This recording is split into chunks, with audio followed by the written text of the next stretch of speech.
A bradicardia sintomática em crianças pode ser um ritmo pré-parada cardiorrespiratória, e é por isso que é tão importante a gente saber realizar um manejo adequado para evitar a evolução para uma parada.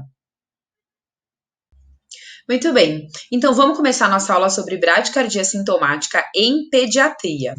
E a primeira coisa que eu queria falar para vocês é que a bradicardia sintomática em crianças, ela é uma exceção. Por quê?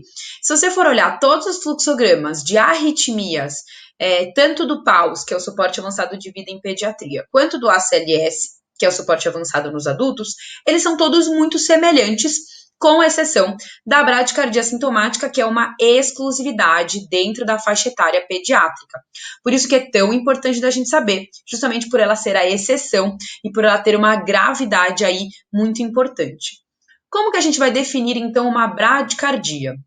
Então, na faixa etária pediátrica, seria uma frequência cardíaca abaixo da esperada para a idade, mas que, no geral, a gente considera como menos do que 60 batimentos por minuto.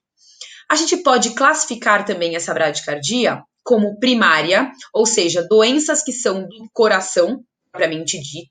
Então, anormalidades do sistema de condução, alguma lesão cirúrgica desse sistema de condução, ou também cardiomiopatias congênitas ou adquiridas, ou também as miocardites.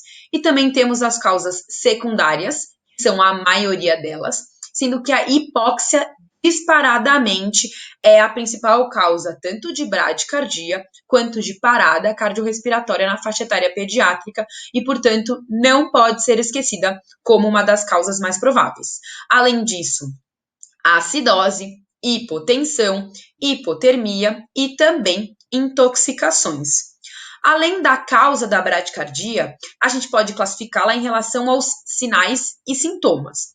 Então, uma bradicardia ela pode ser considerada como assintomática quando eu tenho uma criança que tem a sua frequência cardíaca ali abaixo de 60 batimentos por minuto, porém não há nenhum tipo de sinal ou sintoma ou nenhum tipo de repercussão no seu exame físico. Ou seja, a criança está lá muito bem, obrigada, não há nada para a gente fazer rapidamente ou imediatamente. Agora, se houver algum sinal ou sintoma, aí sim eu vou precisar intervir com mais rapidez. Mas quais são esses sinais e sintomas que eu vou considerar na bradicardia? São os sintomas relacionados a baixo débito cardíaco, tudo bem? Por que baixo débito cardíaco? Lembra que é uma frequência cardíaca menor do que 60, ou seja, ela pode ser incapaz ou insuficiente de gerar um débito cardíaco adequado, o mínimo necessário para a manutenção da hemodinâmica desse paciente. Então, os sinais que nós vamos ter são justamente os de baixo débito, como, por exemplo, hipotensão, rebaixamento do nível de consciência, algumas crianças também irritabilidade, sinais de choque, então tempo de enchimento prolongado, pulsos finos, o próprio rebaixamento também é sinal de choque, a síncope é um sinal de baixo débito, desconforto ou insuficiência respiratória.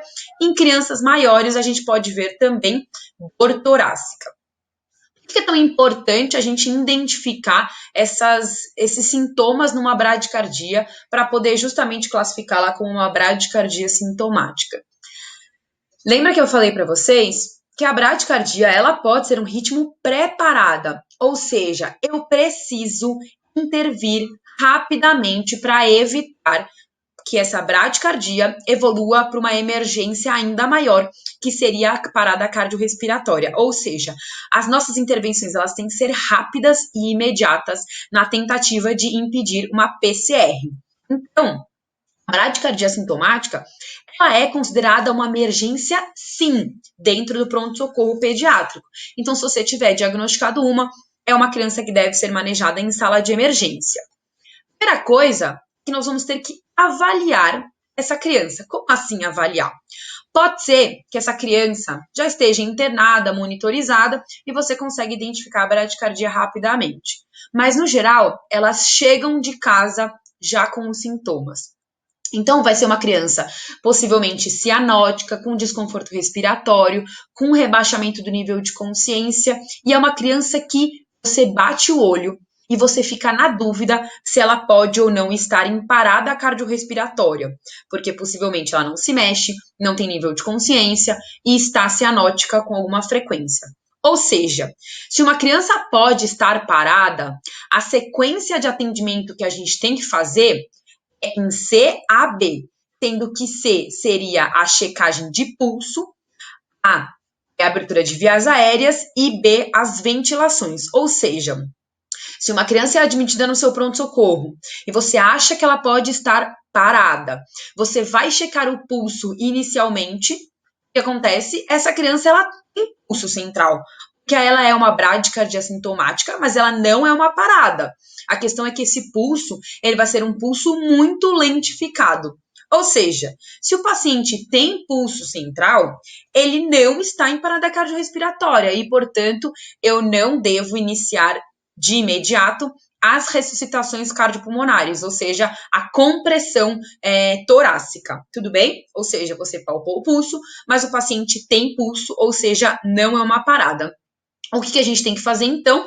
O habitual que a gente já faz para os pacientes em sala de emergência, certo? Ou seja, M de monitorização, O de oferta de oxigênio, que eu vou falar para vocês como que a gente deve ofertar oxigênio para esses pacientes, um acesso venoso periférico, e se não for obtido intraóssea é uma possibilidade.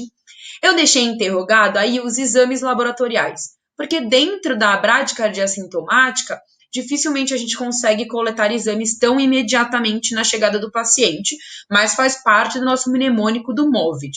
E por fim, o destro, que também pode ser, hipoglicemia pode ser uma causa de bradicardia e dentro da sala de emergência é um exame fácil, rápido e que pode te ajudar bastante.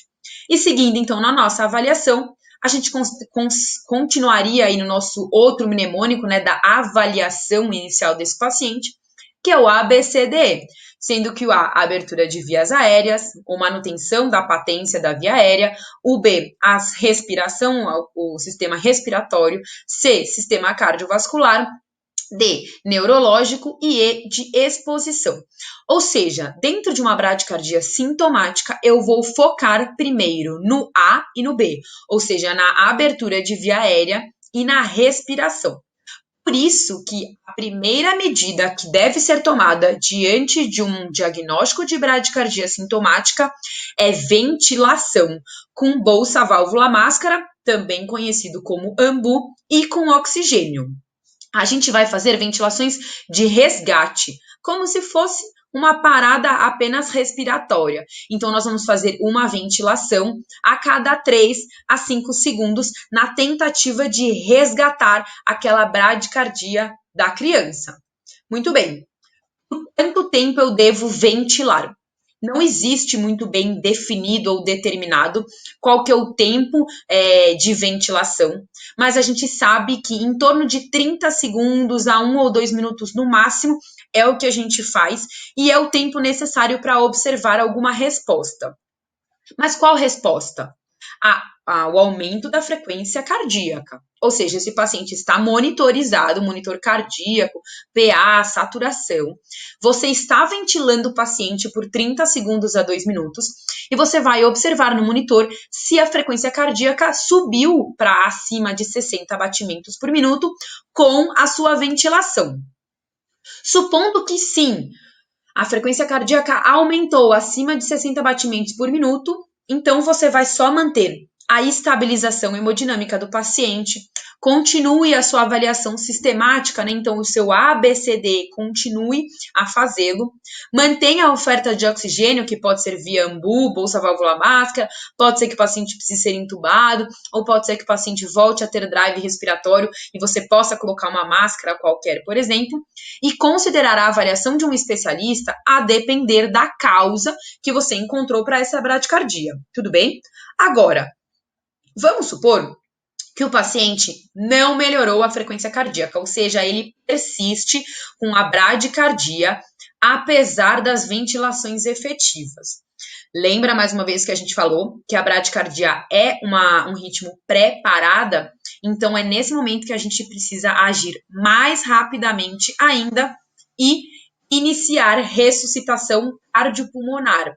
sim, paciente tem pulso, porém é um pulso deficiente que está causando um baixo débito e sendo incapaz de garantir a hemodinâmica do paciente, ou seja, de garantir o débito cardíaco adequado.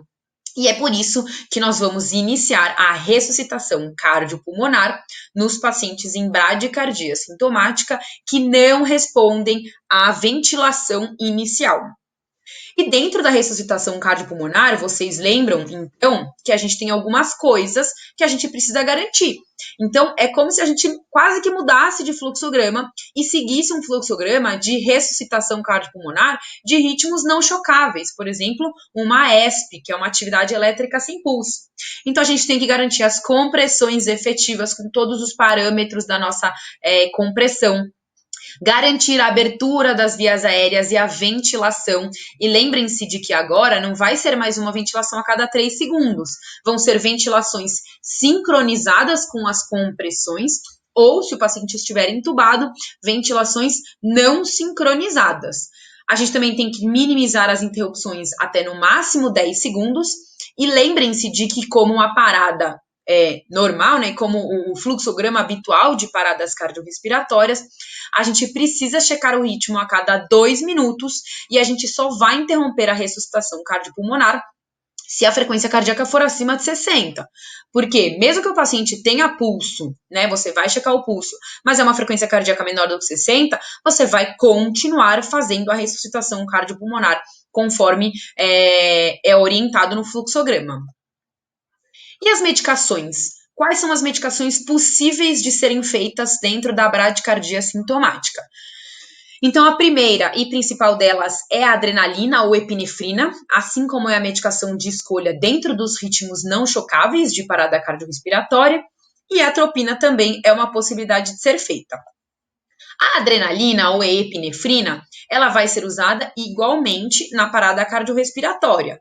Então, é uma adrenalina que ela é diluída, 1 para 10 mil, ou seja, você pega 1 ml de adrenalina pura e dilui para 9 ml de água destilada ou soro fisiológico, e dessa solução você vai dar 0,01 mg por quilo ou 0,1 ml por quilo dessa solução diluída, né? Para facilitar a vida de vocês, pegue o peso da criança e divida por 10. Você vai ter o volume em ml dessa solução diluída.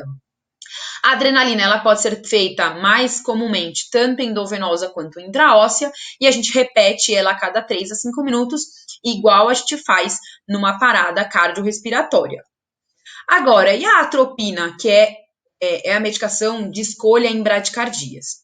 Então, a gente vai ter 3 indicações de uso de atropina na bradicardia sintomática. Então, a primeira delas é no tônus vagal aumentado, ou seja, paciente que foi submetido à intubação, ou seja, laringoscopia, que pode aumentar o tônus vagal. Paciente que foi submetido à aspiração de vias aéreas superiores, a uma pressão ocular, ou seja, tudo que desencadeia um tônus vagal aumentado pode ser indicação de uso de atropina.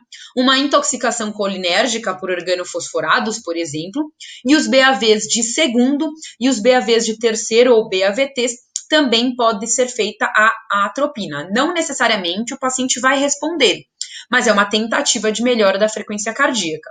Então, não são todas as bradicardias que a gente vai fazer atropina, são somente nessas 3 indicações. A dose de atropina é de 0,02 mg por quilo, sendo que a dose mínima deve ser de 0,1 mg e a dose máxima de 0,5 mg. Também pode ser feita EV ou intraóssea e ela pode ser repetida somente uma única vez. Certo? Aguentaram firme aí? Vamos fazer uma revisão aí de tudo que a gente viu até agora? Então, a bradicardia sintomática, ela é uma frequência cardíaca menor do que 60 batimentos por minuto, na presença de sinais de baixo débito cardíaco. E ela é uma emergência, porque pode ser um ritmo pré-parada cardiorrespiratória. Então, diante de uma bradicardia sintomática, a primeira coisa que a gente vai fazer vai ser ventilar com o ambu durante 30 segundos até 1 ou 2 minutos, e avaliar a frequência cardíaca. A minha frequência cardíaca subiu acima de 60 batimentos por minuto durante a ventilação? Se sim, então, estabilização, manter a avaliação sistemática do ABCDE, fornecer oxigênio conforme necessidade do paciente e considerar um especialista. Agora, se o paciente persiste com bradicardia abaixo de 60, apesar das ventilações efetivas, eu preciso iniciar a minha ressuscitação cardiopulmonar. Lembrem-se dos cuidados que nós precisamos ter numa ressuscitação cardiopulmonar. Então, compressões efetivas, garantir as ventilações também efetivas, minimizar interrupções, checar o ritmo a cada 2 minutos e avaliar se a frequência cardíaca sobe de 60 batimentos por minuto. E das medicações, a gente recomenda a administração de epinefrina e a atropina, ela deve ser considerada somente naquelas 3 situações que a gente comentou. Então, tônus vagal aumentado, bloqueios de segundo ou de terceiro grau ou intoxicação por organofosforados, certo? Então, esse foi a nossa aula sobre bradicardia sintomática. Acredito que deve ter dado uma boa elucidada aí na cabeça de vocês. Se vocês gostaram dessa aula, volta lá no nosso Instagram, comenta sobre o que você achou e compartilha com os amigos que você acha que vão aproveitar também. Até a próxima!